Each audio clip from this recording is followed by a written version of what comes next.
बहुत बहुत स्वागत है आपका। Thank you very much for coming to the session. तो आज की प्रैक्टिस हम शुरू करते हैं। देखिए, आज के सेशन में हम बात करेंगे महंगाई की। महंगाई से रिलेटेड कौन कौन से सेंटेंसेस हैं, कॉन्वर्सेशन में कौन से स्ट्रक्चर्स यूज किए जा सकते हैं जिससे कि आपकी कॉन्वर्सेशन इंप्रेसिव लगे। काफी यूजफुल फ्रेजेस, सेंटेंसेस हम सीखेंगे इस सेशन में। The session is not gonna be very long. It will hardly take you 15 minute maximum to watch it complete. Alright, so stay tuned. I will be sharing my screen with you. मैं अपनी screen आपके साथ में share कर देता हूँ। और practice करने का बेस्ट तरीका बस यही है कि whatever you see on the screen in English, you speak every sentence loudly.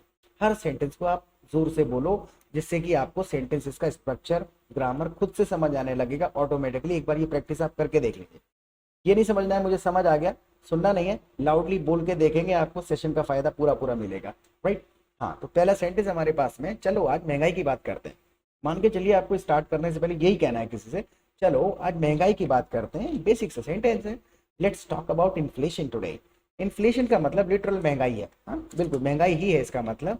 Let's talk about inflation today. बस यहाँ पर थोड़ी सी स्पेलिंग का ये करना है हमको। हाँ, let's talk about inflation today. चलो आज महंगाई की बात करते हैं। Now the next sentence is, महंगा से याद आया, आपके यहाँ टमाटर क्या रेट है।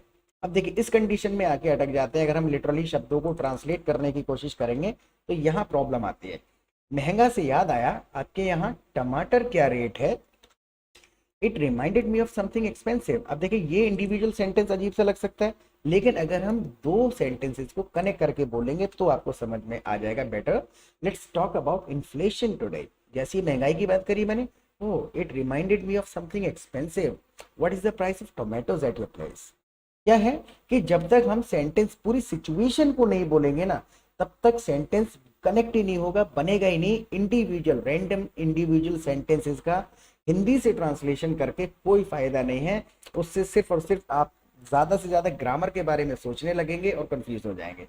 नेचुरली इंग्लिश बोलने का अपना तरीका है, उसमें ग्रामर यूज नहीं होती है, स्ट्रक्चर इंपॉर्टेंट होता है। ये चीज और ज्यादा समझ में आएगी डीपली आपको। पूरा सेशन आप देखिए, 10-15 जब सेंटेंसेस आप कवर करेंगे, समझ में आ जाएगा the logic of English and what is the major difference between translation and natural English. Okay, now the next sentence is, हमारे यहाँ तो बहुत महंगे हो गए हैं। हाँ, it reminded me of something expensive. What is the price of tomatoes at your place. आपके यहाँ प्राइस क्या है टमाटर का। यहाँ तो बहुत महंगे हो गए हैं, यानी कि हमारे यहाँ पर एक्चुअली भी न्यूज आई थी, और हमारे यहाँ 150 रुपए किलो बिक रहे हैं फिलहाल में। हमारे यहाँ तो बहुत महंगे हो गए हैं। It has become very expensive at my place. Expensive यानी कि महंगा, और दूसरे तरीके से भी आप इसका इस्तेमाल कर सकते हैं, it has become very costly at my place. दोनों में बस थोड़ा थोड़ा डिफरेंस है। इन्हीं चीजों का डिफरेंस समझने के लिए लाइव क्लासेस में आइए, तब पता चलेगा एग्जैक्ट फीलिंग पहुंचाने के लिए एग्जैक्टली क्या करना है। ना, नहीं तो फीलिंग बदल जाएगी। ट्रांसलेशन तो अच्छा लगेगा सुनने में, लेकिन फील नहीं पहुंचेगा कई जगह पर। आज मैं मार्केट गया था तो पता चला 150 रुपए किलो बिक रहे हैं। आज मैं मार्केट गया तो पता चला कि 150 रुपए किलो बिक रहे हैं। लिटरली कैसे बोलना है, when I went to market today. बिल्कुल बेसिक सा sentence, when I went to market today. जब मैं मार्केट गया, देयर आई फाउंड आउट, या फिर there I got to know, वहां जाके मुझे पता चला, there I found out tomatoes are selling for 150 rupees per kilo. When I went to market today, there I found out that tomatoes are selling for 150 rupees per kilo. Tomatoes are selling for भी कह सकते हैं, या फिर tomatoes are being sold भी कह सकते हैं। ठीक है, tomatoes are being sold for 150 rupees per kilo, या tomatoes are selling for 150 rupees per kilo। दोनों में कोई मेजर डिफरेंस नहीं है, बस थोड़ा सा ये है कि ये वाला स्ट्रक्चर जो है नेचुरल साउंड करता है, और वो लिटरल ट्रांसलेशन साउंड करता है। वो हिंदी से कनेक्ट करके बनाया गया सेंटेंस है। नाउ द नेक्स्ट सेंटेंस है, पिछले हफ्ते जब मैं मार्केट गया था तो 10 रुपए किलो थे। ये this is true, this is true. पिछले हफ्ते जब मैं मार्केट गया था तो 10 रुपए किलो थे। When I went to market last week. दूसरे तरीके से भी इसको हम कह सकते हैं, when I went to market last week, या फिर दूसरा तरीका है when I went to market 1 week ago। 1 week ago जब मैंने कह दिया तो एक हफ्ता पहले जब गया था, और when I went to market last week यानी पिछले हफ्ते की प्रेजेंस बता रहा हूँ, पिछले हफ्ते में जब मार्केट गया था। दोनों में ये छोटे छोटे डिफरेंस हैं। एक्चुअल में रिकॉर्डेड वीडियो में I don't think it is possible to understand. Live सुनेंगे तो मजा आएगा, समझ में आएगा। है when I went to market last week they were only 10 rupees। इतना कह के भी छोड़ा जा सकता है प्राइस के बारे में अगर बात कर रहे हैं, या फिर अगर आप जोड़ना चाहें तो इसको आप ऐसे करके लिख सकते हैं दे वर ओनली 10 रुपीज पर किलो। Now the next sentence is पूरे बाजार में बस टमाटर ही दिख रहे थे। व्हेन दे वर चीप, जब वो सस्ते थे तो पूरे बाजार में बस टमाटर ही दिख रहे थे। The entire market was flooded with tomatoes only. Only यहाँ भी लगा सकते हैं और लास्ट में भी यूज कर सकते हैं इंटरचेंजेबली, दोनों से ज्यादा फर्क नहीं आता है। The entire market was flooded with tomatoes only. Now the next sentence is such बता रहा हूँ इतने थे कि कोई फ्री में लेने को भी तैयार नहीं था। जब 10 रुपए किलो थे तो इतने ज्यादा टमाटर बिक रहे थे मार्केट में, हर कोई वही बेच रहा था, इतने थे कि कोई फ्री में लेने को भी तैयार नहीं था। अब इस फीलिंग को आपको पहुंचाना है एग्जैक्टली। ऑनेस्टली स्पीकिंग या फिर ऑनेस्टली सेइंग भी आप कह सकते हैं। सच बता रहा हूँ, सच बोल रहा हूँ, सच कह रहा हूँ, बस ये छोटे छोटे डिफरेंस है। ऑनेस्टली स्पीकिंग यानी सच बोल रहा हूँ, ऑनेस्टली सेइंग यानी सच कह रहा हूँ, थोड़ा सा डिफरेंस आता है, कोई ज्यादा फर्क नहीं है। Honestly speaking there were so many, इतने थे that no one was willing to take them even for free. There were so many, वहां बहुत सारे थे, there were so many in the market that no one was willing to take them even for free. कोई free में भी लेने के लिए तैयार नहीं था उनको, इतने सारे टमाटर उस वक्त मार्केट में थे। The market was flooded with tomatoes that time when they were 10 rupees पर किलो। तो होता क्या है, छोटी छोटी सेंटेंसेस को हम कनेक्ट करते हैं, वही जब इकट्ठे हो जाते हैं तो फ्लुएंट इंग्लिश कहलाने लगती है। कहने का तात्पर्य यह है कि जो भी तरीका अपनाएं, हर तरीके में जो भी आप भावना को एक्सप्लेन कर रहे हैं, आपका सेंटेंस पूरा होना चाहिए और फेटल ग्रामेटिकल एरर नहीं होना चाहिए, दैट्स इट। पता नहीं अचानक से ऐसा क्या हो गया कि रेट सीधा 150 रुपए पहुंच गया। हाँ, पता नहीं ऐसा क्या हो गया कि रेट सीधा 150 रुपए किलो पहुंच गया। I don't know what suddenly happened, यहां पर कॉमा लगा सकते हैं। I don't know what suddenly happened, पता नहीं अचानक क्या हो गया, that prices rose up to 150 rupees पर किलो। रोज अप टू की जगह पर रीच्ड भी कह सकते हैं, पहुंच गया या बढ़ गया, इतना सा फर्क है। रीच्ड हो गया तो रीच मतलब पहुंचना है, लेकिन रीच का मतलब वर्ड का कोई मीनिंग नहीं होता है, यूज होता है, वो इसके लिए यूज कर सकते हैं आप। I don't know what suddenly happened, the price rose up to 150 rupees पर किलो। अचानक क्या हुआ कि 150 रुपए किलो पहुंच गया rate. Now the next sentence is साल में एक बार प्याज भी महंगी होती है ना, हर साल होती है, लेकिन पता नहीं इस बार होगी या नहीं होगी। साल में एक बार प्याज भी महंगी होती है ना। अब हामी के साथ आप क्वेश्चन पूछ रहे हैं, राइट, कि जो आप सुनना चाहते हैं वो आप पहले ही कह के भेज रहे हैं कि साल में एक बार प्याज महंगी होती है ना, हाँ कह दो बस जल्दी से। इस प्रकार के क्वेश्चन करते हैं हम कई लोगों से।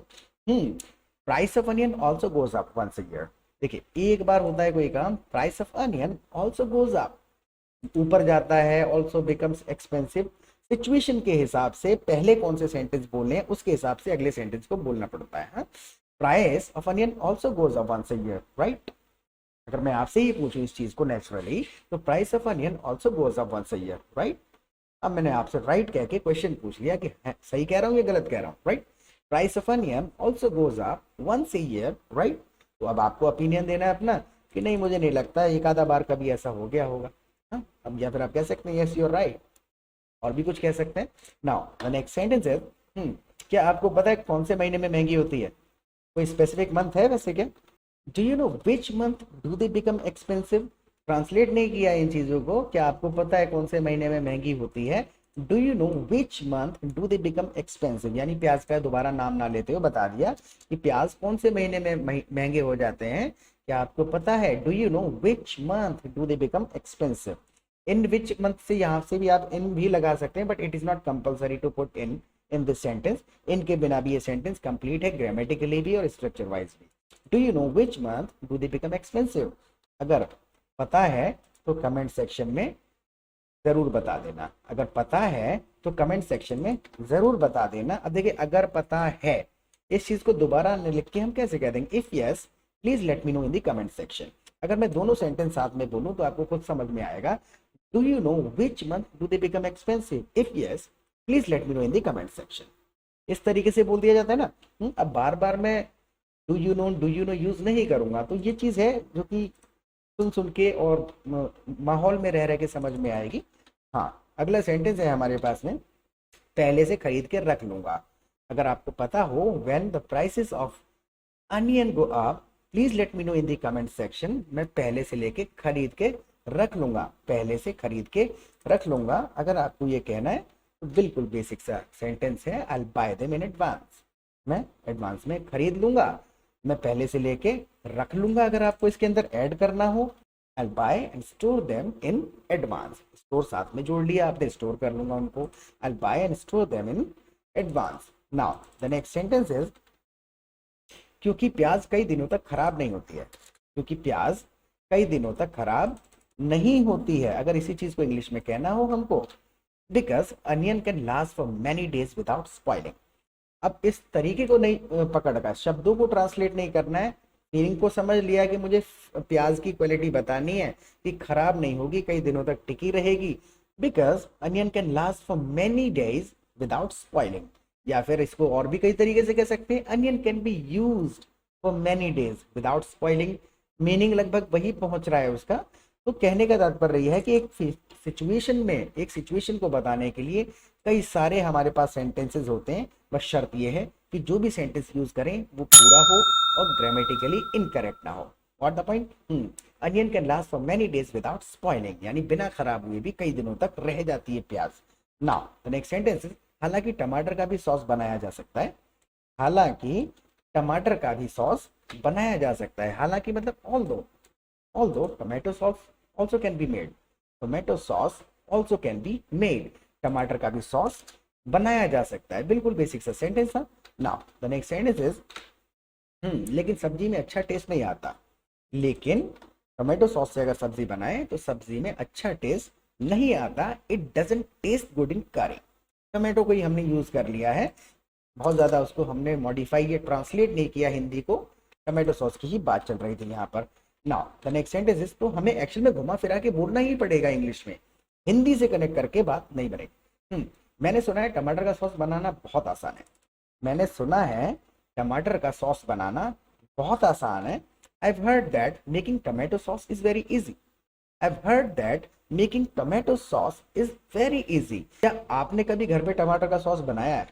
क्या आपने कभी घर पर टमाटर का सॉस बनाया है? Have you ever made tomato sauce at your home? Have you ever made tomato sauce at your home? क्या आपने अपने घर पे कभी टमाटर का सॉस बनाया है? Now, the last sentence is, अगर बनाया है तो कमेंट सेक्शन में रेसिपी लिख के बताओ, लेकिन इंग्लिश में। राइट, ये आपके लिए टास्क भी हो गया, इससे आपकी प्रैक्टिस हो जाएगी। और लिखना, don't be lazy at writing, English में लिखना होगा आपको इसका आंसर, जो मैं क्वेश्चन अभी इंग्लिश में पूछने वाला हूँ। टोमेटो सॉस की रेसिपी बनाई है तो उसको जरूर शेयर करना, लिख के बताना, जिससे आपको सेंटेंस लिख के प्रैक्टिस हो जाएगी। आपके सेंटेंसेस ठीक होंगे then I give you a like, और गलत होंगे तो हम उनको करेक्ट करने की कोशिश करेंगे। ऑलराइट, अगर बनाया है तो कमेंट सेक्शन में रेसिपी लिख के बताओ, लेकिन इंग्लिश में। अगर यही चीज आपको किसी से कहनी पड़ जाए तो बिल्कुल बेसिक है। इफ यू हैव, देखिए इफ यू हैव का तात्पर्य क्या है यहाँ पर? पहले वाला सेंटेंस को ध्यान से सुने आप। Have you ever made tomato sauce at your home? क्या आपने कभी टमाटर का सॉस बनाया है अपने घर पे? अगर बनाया है तो इफ यू हैव, दो सेंटेंस इंग्लिश के जब कंटिन्यूसली पढ़ेंगे तो समझ में आ जाएगा। इफ यू हैव, क्या अगर आपने ऐसा किया है तो, जो मैंने पहले सेंटेंस में बोला। If you have, please share the recipe in comment section but in English. Right, तो 2-3 बार जब इस सेशन को आप देख लेंगे ना, दूसरी बार जब आप देखेंगे तो आपको खुद से समझ में आ जाएगा कि कितना इजी था इन सेंटेंसेस को, इस पूरी की पूरी स्टोरी को बोलना इंग्लिश में। तो इस सेशन के बारे में फीडबैक जरूर दीजिएगा कि ये सेशन आपको कैसा लगा, आपके लेवल का था या नहीं था। I have already given my WhatsApp number, WhatsApp कर दीजिए। लाइव सेशन में आइए, फीस की चिंता नहीं करनी है, थोड़ी करनी है, ज्यादा नहीं करनी है। ऑलराइट, फिर मिलेंगे एक नए सेशन के साथ। Till then bye bye.